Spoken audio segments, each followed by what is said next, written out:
Telugu cinema industry వారసుల హవా కొనసాగుతోంది. ఇక ఇప్పుడు మరికొంతమంది వారసులు ఇండస్ట్రీకి ఎంట్రీ ఇవ్వడానికి సిద్ధమవుతున్నారు. పవర్ స్టార్ పవన్ కళ్యాణ్ కొడుకైన అకీరా నందన్ సైతం సినిమా ఇండస్ట్రీకి ఎంట్రీ ఇవ్వడానికి రెడీ అవుతున్నాడు. ఇప్పటికే తను యాక్టింగ్ కు సంబంధించిన శిక్షణను తీసుకుంటున్నాడు.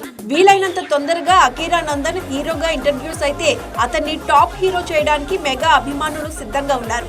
అకీరా నందన్ ఇండస్ట్రీకి వచ్చిన తర్వాత పవన్ కళ్యాణ్ పూర్తిగా సినిమాల నుంచి తప్పుకోవాలనే ప్రయత్నం చేస్తున్నాడు. ఇక అందుకోసమే వీలైనంత తొందరగా తనను సినిమా ఇండస్ట్రీకి పరిచయం చేయడానికి సన్నాహాలు చేస్తున్నాడు. ఈ రోజు అకీరా నందన్ బర్త్డే సందర్భంగా ఆయనకి బర్త్డే విషెస్ ని చెప్తున్న మెగా అభిమానులు తన ఎంట్రీ ఎప్పుడు ఉంటుందో ఒక క్లారిటీ ఇస్తే బాగుంటుంది అంటూ సోషల్ మీడియాలో విపరీతంగా కామెంట్లు చేస్తున్నారు. నిజానికి మరో 2 సంవత్సరాల్లో ఆయన హీరోగా ఎంట్రీ ఇవ్వబోతున్నారట.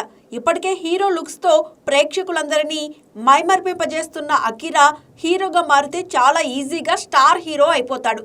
పాన్ ఇండియాలో సైతం అతనికి మంచి గుర్తింపు అయితే వస్తుందనే రేంజ్ లో చాలా మంది చాలా రకాల కామెంట్లు చేస్తున్నారు.